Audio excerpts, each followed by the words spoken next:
And talking about Newfoundland and Labrador heritage, here's the leader of the NDP calling from historical Signal Hill Kitty District. Ms. Michael, you're on the air. Thank you very much, Bill. How are you today? Fine. How are you doing? I'm doing well, thanks. Our apologies for late getting back to you, but we've been so overloaded with calls this morning, Lorraine. We had a bit of a problem. Right. Well, I'm glad that I've been able to get on. I appreciate it because I'd been in Labrador during the week and wanted to make a couple of points about things that I experienced up there and things I heard from the people in Labrador. I get there a couple of times a year, and I think it's important that I bring forward concerns that they have.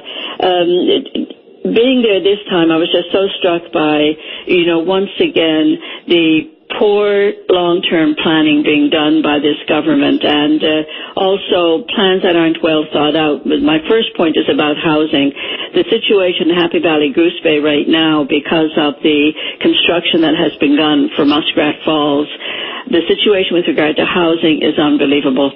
Both in terms of the value of real estate and homes, how much that has shot up exponentially, but also what's happening for people who rent and people being given evictions. We became aware just in 1 hour of 6 different evictions of people being given 3-month notices because the landlord wants to start turning the rental units over to the contractors, and the rents are going up again, doubling and tripling in some cases. So just so I understand it, Lorraine, you're talking about rental units being turned into condos? No.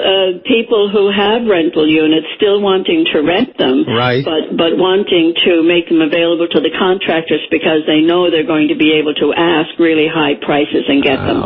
Okay, so people are being evicted with, and ladies, the owners, rent prices are being jacked up because they know that the contractors, in connection with the Lower Churchill, that they will be able to pay the prices. Is that the idea? Exactly. That's what's going on, and it's a fairly desperate situation. They went through this a few years ago in Lab City, and while the going through it is over, the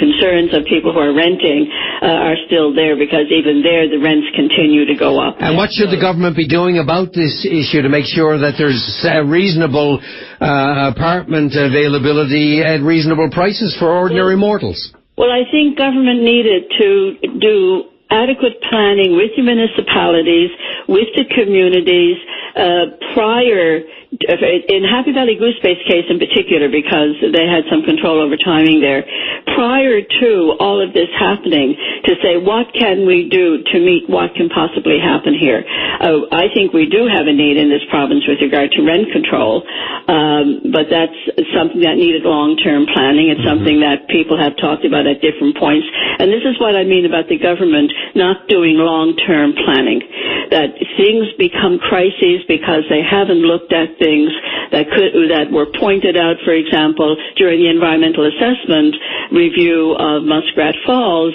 The report done by the panel, which has now been released for over 2 years, talked about the potential for this kind of thing happening. Okay. So it's the need for long-term planning. The other point I'd like to make is things not being well thought out, and here I'm going to talk about the employment assistance services.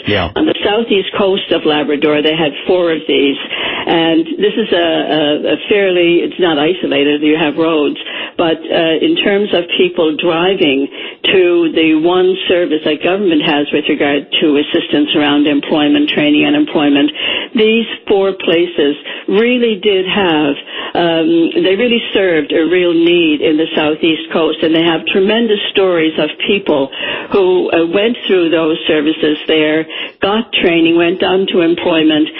In 1 week, last week, for example, I was told by 2 of the employment counselors, 3 people from one community or from that area in the southeast coast of Labrador became lawyers who had started because of counseling through the EAS centers. And the EAS centers came first. It wasn't government offices that came first. It was the EAS centers. It was the community-based centers. And government has made a decision to cut in a blanket way, not looking at doing a full analysis of different regions, whether it was communities within an urban area or whether it's regions in the rural, not assuming every situation was the same. All right. Now, Lorraine, Michael, we have run out of time. We're just 30 seconds away from going off the air. You made some interesting points today, and I apologize for not having more time to devote to these big issues. But give us a call next week if you'd like, and we will continue this conversation. How's that? Okay, Bill. Thank you very much. Thank you for calling today. Okay. Right, bye-bye.